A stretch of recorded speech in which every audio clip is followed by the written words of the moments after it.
The American by Henry James. Chapter 1. On a brilliant day in May, in the year 1868, a gentleman was reclining at his ease on the great circular divan which at that period occupied the center of the Salon Carré in the Museum of the Louvre. This commodious ottoman has since been removed, to the extreme regret of all weak-kneed lovers of the fine arts, but the gentleman in question had taken serene possession of its softest spot, and with his head thrown back and his legs outstretched, was staring at Murillo's beautiful moon-born Madonna in profound enjoyment of his posture. He had removed his hat and flung down beside him a little red guidebook and an opera glass. The day was warm. He was heated with walking, and he repeatedly passed his handkerchief over his forehead with a somewhat wearied gesture. And yet he was evidently not a man to whom fatigue was familiar.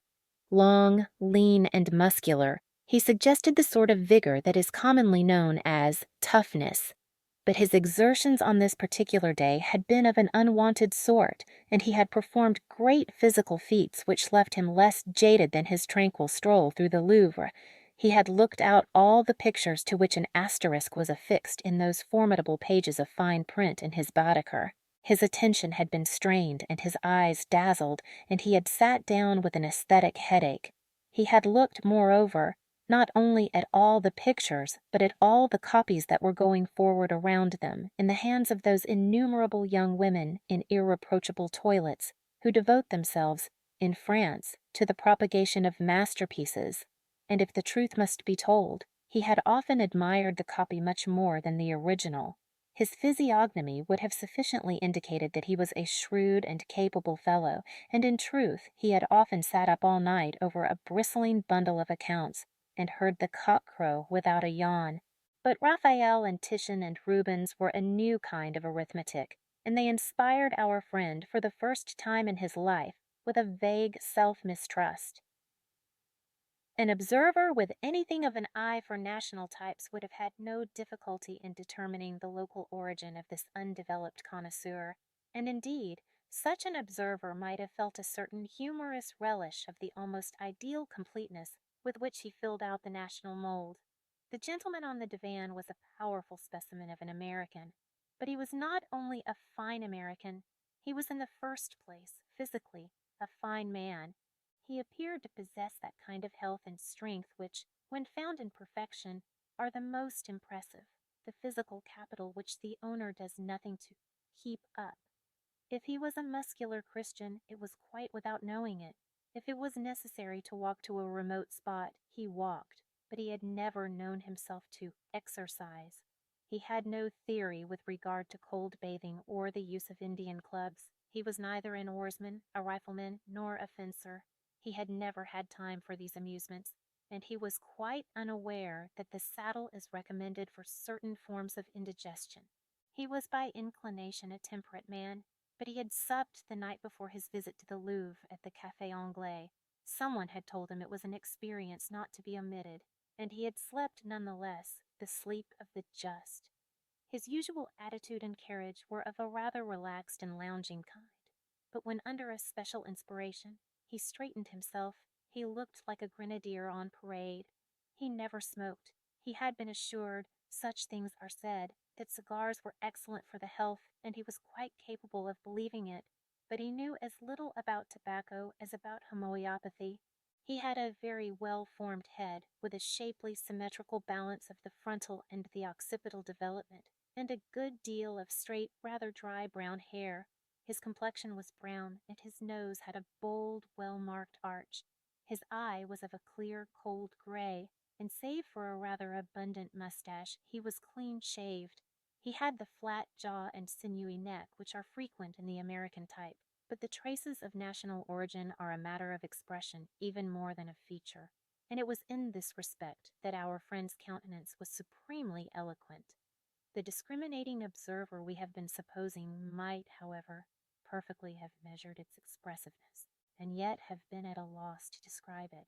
It had that typical vagueness which is not vacuity, that blankness which is not simplicity, that look of being committed to nothing in particular, of standing in an attitude of general hospitality to the chances of life. of being very much at one's own disposal so characteristic of many American faces. It was our friend's eye that chiefly told his story, an eye in which innocence and experience were singularly blended. It was full of contradictory suggestions, and though it was by no means the glowing orb of a hero of romance, you could find in it almost anything you looked for. Frigid and yet friendly, frank yet cautious, shrewd yet credulous, positive yet skeptical, confident yet shy, extremely intelligent and extremely good-humored, there was something vaguely defiant in its concessions and something profoundly reassuring in its reserve. The cut of this gentleman's mustache, with the 2 premature wrinkles in the cheek above it, and the fashion of his garments, in which an exposed shirt-front and a cerulean cravat played perhaps an obtrusive part, completed the conditions of his identity. We have approached him, perhaps, at a not especially favorable moment.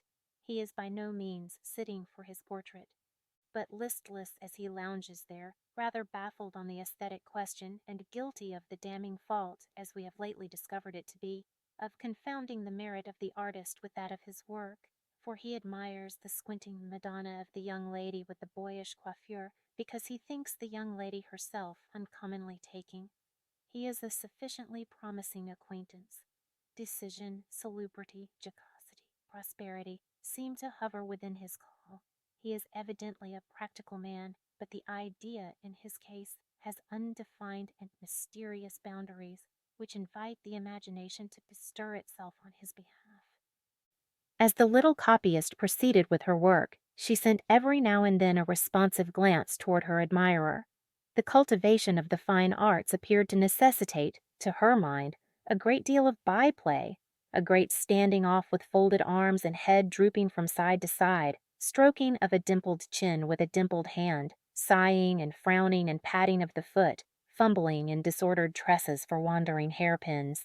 These performances were accompanied by a restless glance, which lingered longer than elsewhere upon the gentleman we have described. At last he rose abruptly, put on his hat, and approached the young lady. He placed himself before her picture and looked at it for some moments, during which she pretended to be quite unconscious of his inspection. Then, addressing her with the single word which constituted the strength of his French vocabulary, and holding up one finger in a manner which appeared to him to illuminate his meaning, "Combien?" he abruptly demanded. The artist stared a moment, gave a little pout, shrugged her shoulders, put down her palette and brushes, and stood rubbing her hands. "How much?" said our friend in English. "Combien?" "Monsieur wishes to buy it?" asked the young lady in French. "Very pretty, splendid." "Combien?" repeated the American. "It pleases monsieur, my little picture. It's a very beautiful subject," said the young lady. "The Madonna?" "Yes. I am not a Catholic, but I want to buy it." "Combien? Write it here." And he took a pencil from his pocket and showed her the fly-leaf of his guidebook. She stood looking